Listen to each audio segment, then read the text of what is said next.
Yeah, hi there. These comments are for N. I'm going to use the first letter of your name for privacy purposes.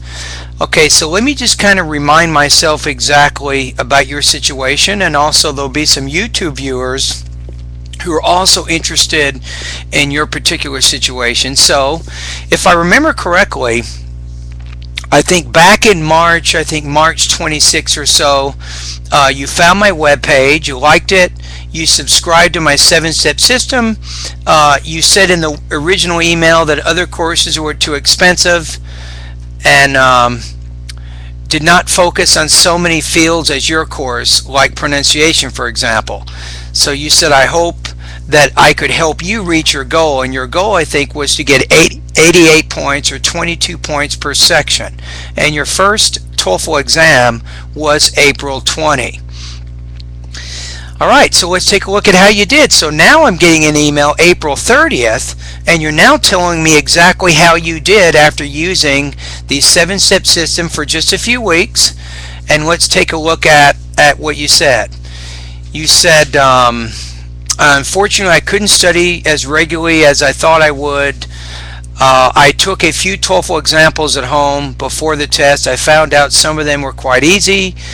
Usually I didn't have so much trouble with the reading and the listening sections, but you cannot score yourself in the other two sections. It's difficult to say what your scores in reality would be.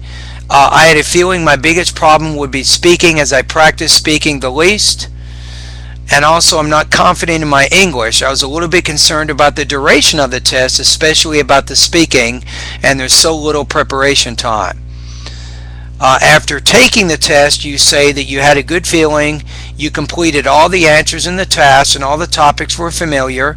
You're a little bit nervous at the beginning of the speaking, but otherwise not too much, and you decided to take the test more like practice than a real exam. You know, that's not a bad strategy. If you go and take the TOEFL, act like it's a practice test, even though it's not, it maybe can help relax you a little bit so you're not so nervous.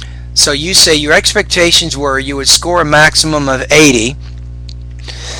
On the reading section, you wanted to get 22 points, 22 on the listening, 18 on speaking, and maybe 18 on the writing. And then you said you're very excited to get your results.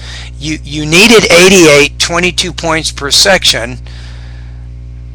So according to the results, only the writing section below. So, wow, you got 26 points on the reading, 22 points on the listening, 22 points on the speaking, and 21 on the writing. So you definitely exceeded your goal, which is good, at least your goal for right now. So your total is 91, and you said, I'm at the first of your steps now. I will go to the pronunciation step in the next day, as I think I don't have so many problems with vocabulary. Do you have any special suggestions for me? Not really. I think you're doing what you need to do. If you're working on one of my lessons in the 7-step system, if it's too easy for you, skip it and move on. So for you, you probably want to make more improvements in the speaking and the writing areas, am I right? So focus a lot on the pronunciation lessons, focus on the speaking lessons, also focus on the writing lessons. And remember, with my independent and integrated speaking practice test, I have about 50, and then with my independent and integrated writing tasks, I have another 20. So I think as you're reviewing and studying some of my speaking and writing lessons, and as you begin taking those practice tests, you'll start getting feedback, and I think we definitely can get you going in the right direction. We can help you continue to improve your score. But I want to tell you congratulations. I'm surprised that you did so well in so little time. I mean, let's face it here. You wanted 80, you got 91, and you basically studied for what, 3 weeks tops? Even then you weren't studying a lot.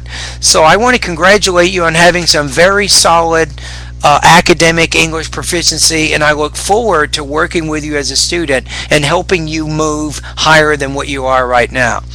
Alright, anyway, thank you very much for contacting me, and keep up the good work.